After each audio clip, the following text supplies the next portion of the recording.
This section is 5.2 scale drawings and models. So the first thing we've got there is scale drawings or scale models, and that's on page 194 if you want to look that up. I'll also write it in here. So we've got used to represent an object that is too large or too small to be drawn at actual size. So a scale drawing or scale model is used to represent an object that is too large or too small to be drawn at actual size. So an example of this, put a little example here, an example of a scale drawing would be like a map. So if you think about the state of Iowa, well, obviously the state of Iowa is huge, so we can't really just draw that out, you know, with a pencil or something like that. So what we have instead, so we know what the state looks like and where different things are, is we have something like a map. Okay. When they talk about scale models, that's kind of like thinking of like a model car, so you can get those kits where you glue the different pieces together and paint it and that kind of thing. So that would be a scale model where you take that bigger car, size it down, and you get the smaller car. Sometimes they go the other way, so like something's too small.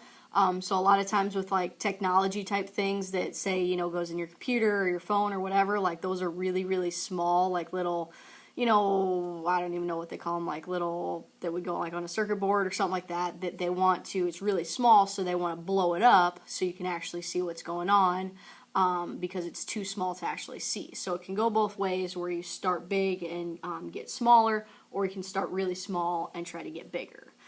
Either way. So now this next thing goes along with that. So scale is going to be our ratios, or kind of like our fractions or proportions, like we were talking about in the last section. So scale is the ratio of the length on the drawing or model to the corresponding length of the real object.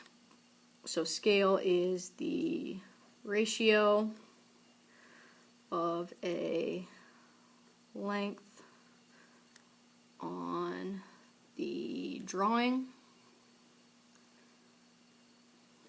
or model to the corresponding length of the real object. Okay, so scale is basically just like a fraction where you compare what the dimensions are in the drawing to what it is in real life. So how we write that as a fraction, we always do it as the model over the actual. Okay, so model would be like in the drawing or in the picture, actual what it would be in real life. So like this next one here kind of goes along with that. So it says the scale on a map of the upper Midwest is 1 inch is equal to 15 miles. So 1 inch would be what it is on the map, 15 miles would be what it is in real life. And it says find the distance between Chicago and Milwaukee on a map if the distance between the two cities in real life is 90 miles. Okay, so let's use our fraction there. So model over actual. So in our model, the scale, like you would see on like the corner of a map, and they sometimes call that like the key, where it explains what different things are. They'll have a scale there that says, you know, 1 inch is 15 miles, or, you know, 1 centimeter is 2 miles, or something like that. In this case, we've got 1 inch is 15 miles. So on our model, we've got 1 inch. And then our actual, what that represents in real life, is 15 miles.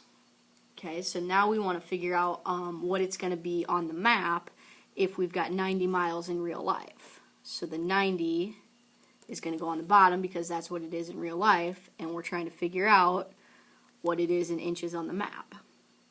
So we can use the same thing we were doing in the previous lesson where we do cross products. So like the x times the 15, 1 times the 90, so that would be 15x is equal to 1 times 90 is 90. And then to solve there, to get rid of multiply by 15, we divide by 15 on each side, so that would be x equals, if we do 90 divided by 15, that would be 6 inches. And logically it makes sense that that would be bigger, right? So, you know, we got 1 inch there, is 15 miles. Well, we're going from 15 to 90, so that gets quite a bit bigger. So 1 inch and then going to 6 inches makes sense that it would get bigger there. Okay, next one here. We've got a railroad car is 36 feet long, and a scale model of the railroad car is 1.5 foot. What is the scale for the model? Okay, so in this one, when they ask us to do scale, basically we want to take this down to what it's going to be for one of whatever this unit is. Okay, so let's start here. We'll do model over actual again. So model and actual. And we know our model is going to be the 1.5 feet. And then our actual, what it is in real life, is 36 feet. Now this one gets kind of tricky because you've got feet and feet. But if you think of, okay, this goes with the model, this goes with the actual, you know, that kind of keeps things a little bit straight here. Okay, so now when we want to find the scale of this, we want this top number to be 1. So we want to figure out, like if we were going to write this out on the map, what 1 foot would be compared to what it is in real life. So you're trying to take your model down to 1 foot, trying to figure out what the actual actually is. So x there for our feet. So same thing, cross products, x times the 1.5 and 36 times 1. And then to get rid of the 1.5, we would divide by 1.5 on each side. So x would equal 24 foot. Okay, so 24 foot on this model of this railroad car is going to be the same as, so this 1 foot would be what it is on the model, 24 foot would be what it represents in real life. Okay, but the goal of that one when you're trying to find that scale is to take this down to 1. Okay, so that's it. Not a very long lesson. So you got page 196, 6 to 16 even for the assignment.